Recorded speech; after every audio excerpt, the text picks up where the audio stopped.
સમાચાર સવારમાં આપનું સ્વાગત છે। તાજના તાજા અને મહત્વપૂર્ણ સમાચારો પર એક નજર કરીએ તે પહેલા ચેનલને સબસ્ક્રાઇબ કરી લો।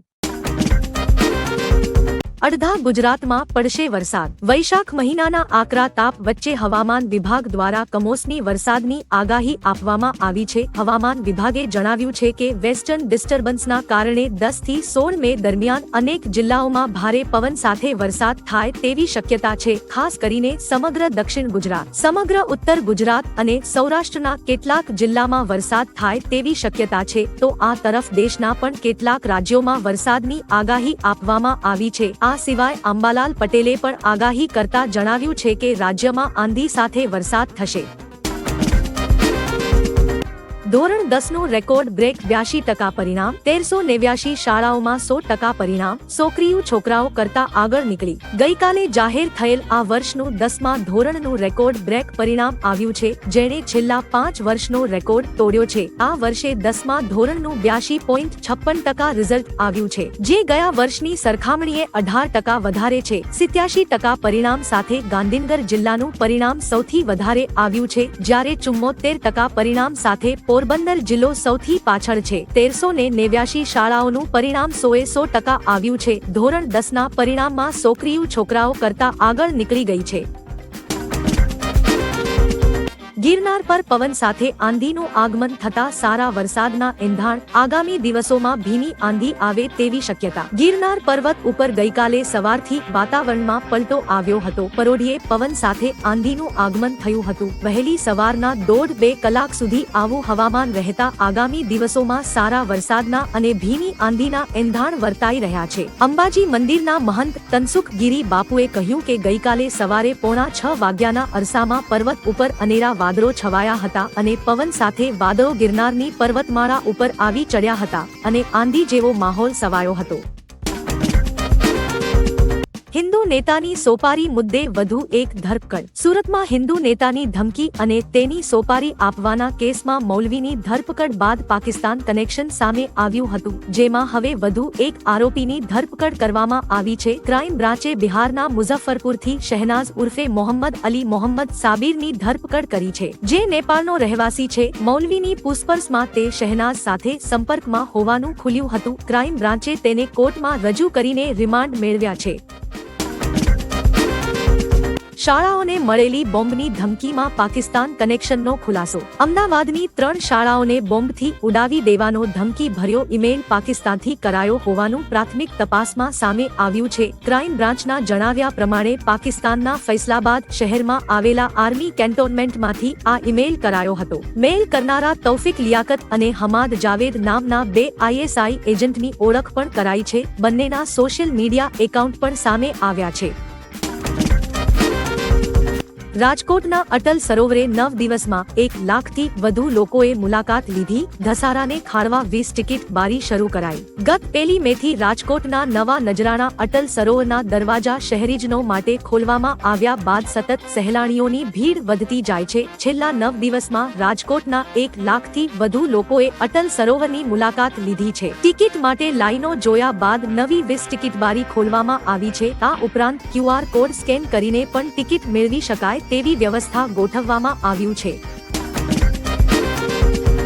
સૌરાષ્ટ્ર ભાજપમાં ભડકો, રાદડિયા સામે કાર્યવાહીની માંગ। ઇફકોની ચૂંટણીને લઈને ભાજપમાં આંતરિક વિવાદ વકર્યો છે। ભાજપના મેન્ડેટ વિરુદ્ધ જઈને જયેશ રાદડિયાએ ચૂંટણી લડી તે માટે તેમના પર કાર્યવાહીની માંગ કરવામાં આવી છે। રાજકોટ ભાજપના નેતા બાબુ નસીદ દ્વારા આ માંગ કરાઈ છે। સાથે જ આ ચૂંટણીમાં ભ્રષ્ટાચાર થયાનો આરોપ પણ લગાવ્યો છે। સહકારી સંસ્થાઓમાં ચાલતા ભ્રષ્ટાચારની તપાસ અને મેન્ડેટ પ્રથા મુજબ ઇફકોમાં કાર્યવાહીની માંગ કરી છે। લોકરક્ષક અને PSI માટે ઓગસ્ટ-સપ્ટેમ્બરમાં ફરી અરજી કરી શકાશે। પોલીસ ભરતી બોર્ડના અધ્યક્ષ હસમુખ પટેલ દ્વારા ટ્વીટ કરીને માહિતી આપવામાં આવી છે કે ઓગસ્ટ અને સપ્ટેમ્બરમાં લોકરક્ષક તથા PSI બંનેની અરજી ફરી મંગાવવામાં આવશે, જેથી શૈક્ષણિક લાયકાત કે ઉંમર જેવા કોઈ કારણોસર અરજી ના કરી શક્યા હોય તેવા ઉમેદવારોને ત્યારે તક મળશે। ખાસ કરીને કોલેજના અંતિમ વર્ષમાં હોય તે અને 12મું ધોરણ પાસ કર્યું હોય તેવા વિદ્યાર્થીઓ અરજી કરી શકશે। આંગડિયા પેઢી પર દરોડા દરમિયાન કરોડોની રોકડ જપ્ત. CID ક્રાઇમ રાજ્યભરની 12 આંગડિયા પેઢીમાં દરોડા પાડવામાં આવ્યા હતા, જેમાં ઇન્કમટેક્સ અને ઈડી પણ જોડાયા હતા. હવે વિગતો સામે આવી છે કે આ દરોડા દરમિયાન આંગડિયા પેઢી પાસેથી 18 કરોડની રોકડ, 1 કિલો સોનું, 75 લાખનું વિદેશી ચલણ તેમજ 66 જેટલા મોબાઈલ મળી આવ્યા છે. સાથે કેટલીક આંગડિયા પેઢીઓના દુબઈ સાથેના કરોડો રૂપિયાના નાણાકીય વ્યવહાર પણ સામે આવ્યા છે. જયેશ રાદડિયાનો વિરોધીઓને જડબાતોડ જવાબ. કહ્યું, મેં પાર્ટી વિરુદ્ધ કામ નથી કર્યું, ભાજપે મને નાની ઉંમરમાં ઘણું આપ્યું. ઇફકોમાં જયેશ રાદડિયાની જીત બાદ ભાજપમાં ભારે હોબાળો મચી ગયો છે. હવે ભાજપમાં પાર્ટી સામે વિરોધના અવાજો ઉઠવા લાગ્યા છે. ત્યારે સૌરાષ્ટ્રના સહકારી આગેવાન બાબુ નસીતે જયેશ રાદડિયા સામે મોરચો માંડ્યો છે. પક્ષના આદેશની અવગણના કરવા બદલ રાદડિયા સામે તાકીદે કાર્યવાહી કરવાની માંગ કરવામાં આવી છે. આ બાબતે જયેશ રાદડિયાએ સહકારી આગેવાન બાબુ નસીતના આરોપોનો જવાબ આપ્યો છે. જયેશ રાદડિયાએ કહ્યું કે મેં પાર્ટી વિરુદ્ધ કંઈ કર્યું નથી. જે લોકો મારો વિરોધ કરે છે તેઓ ખેડૂત વિરોધી છે. મેં લોકસભા ચૂંટણીમાં પાર્ટી માટે કામ કર્યું છે અને ભાજપે મને ઘણું આપ્યું છે. પીઓકેમાં ભારતના રાષ્ટ્રધ્વજ સાથે પાકિસ્તાન સામે લોકોનું પ્રદર્શન. કમરતોડ મોંઘવારી અને ફુગાવાના કારણે પીઓકેના લોકો રસ્તા પર ઉતરી આવ્યા હતા. તેઓ વિવિધ સ્થળો પર તેઓ પાકિસ્તાની સરકાર સામે વિરોધ પ્રદર્શન કરી રહ્યા હતા. અનેક જગ્યાએ પોલીસ સાથે ઘર્ષણ પણ થયું હતું. આ પ્રદર્શન દરમિયાન પીઓકેના લોકોએ ભારતનો રાષ્ટ્રધ્વજ લહેરાવ્યો હતો, જેથી પાકિસ્તાનને મરચા લાગ્યા છે. પાકિસ્તાને કહ્યું કે ભારતની ગુપ્તચર એજન્સી દ્વારા આ કામ કરવામાં આવ્યું છે. મોદીએ કહ્યું, પાકિસ્તાનને પરમાણુ બોમ્બ વેચવાનો વારો આવ્યો. કોંગ્રેસ નેતા મણિશંકર અય્યરના પાકિસ્તાન તરફી નિવેદન અંગે નરેન્દ્ર મોદીએ પલટવાર કર્યો છે. ઓડિશામાં એક સભામાં તેમણે કહ્યું કે કોંગ્રેસ અવારનવાર પોતાના જ દેશના લોકોને ડરાવવાના પ્રયત્નો કરે છે. તેઓ કહે છે કે પાકિસ્તાન પાસે પરમાણુ બોમ્બ છે, પરંતુ આજે પાકિસ્તાનની હાલત એવી છે કે તેને પરમાણુ બોમ્બ વેચવાનો વારો આવ્યો છે અને ખરીદવા વાળું પણ કોઈ મળતું નથી.